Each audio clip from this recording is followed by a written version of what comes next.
Three stories came together this week, and I wanted to share with you the relationship. One was a company story, another one was a news story, and another one was the first lesson I learned about leadership and the big voices in the company and in the news, and the real story that's happening. Thought I'd bring it together for you, just as I did with some people today, and they helped me a lot too to bring all these things together as I'm putting together my legacy of the stories in the company legacy of my life.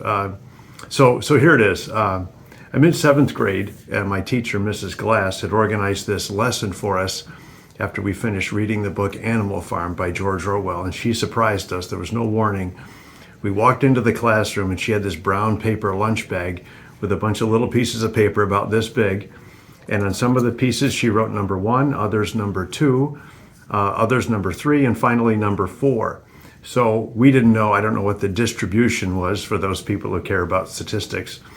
But I reached into the bag, I grabbed a piece of paper, and she said, okay, everybody wait until you get a piece of paper. Everyone has a piece of paper. And then when I tell you to open it, open the piece of paper and see what number you have. And I looked up and I had a number 1, and 4 other people had a number 1. And then she said to us, all of you who drew a piece of paper with a number 1 on it, you're the leadership team, and you have the floor for the next 5 minutes. Then the other 4 people organized 6 desks, and they put those desks together to form a stage, and then they put a chair next to it to make a staircase out of it. And then the other 4 people who drew a number 1 stood up on those desks and gave a speech for about 5 minutes until Mrs. Glass said, okay, you're done, get down. And then she offered a reflection. Now, the whole time these people, my other new colleagues in the leadership team, were giving a speech, I was just looking at Mrs. Glass because I wasn't sure what was going to happen. I'm a naturally curious person, so I was curious as to what she had in mind as opposed to whatever those people were talking about with their big voices on the desks. And then she said, after the 5 minutes were up, she said, okay, put those desks back from the makeshift stage where you found them and put the chairs with them. And then she offered 2 reflections. The first one, she said, was, did you notice how when I told the leadership team they had the floor and they had the authority for the next 5 minutes, they had to pull desks together to stand up on the desks and look down on people. It wasn't enough that they had the authority already, as she said.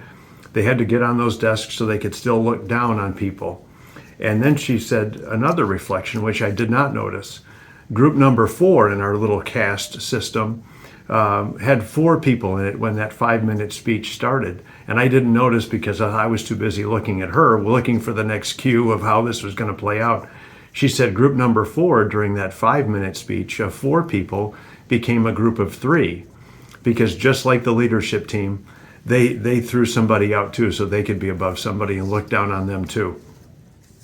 And so when the way these conversations came together reminded me of the first company acquisition I went through and some of those big voices who stood up. And the lesson is pay attention to the actual game going on, because there are going to be a lot of big voices, whether it's in the company or in the news, and they're going to say what they're going to say. But there's always a person like Mrs. Glass who really knows what the story is, and maybe it's you. So pay attention to the real story and the real news, and don't be distracted by those big voices. You can pay attention to them, just don't let yourself get wrapped up into those big voices and think that's the actual story. There's the rest of the story, and it might be across the room.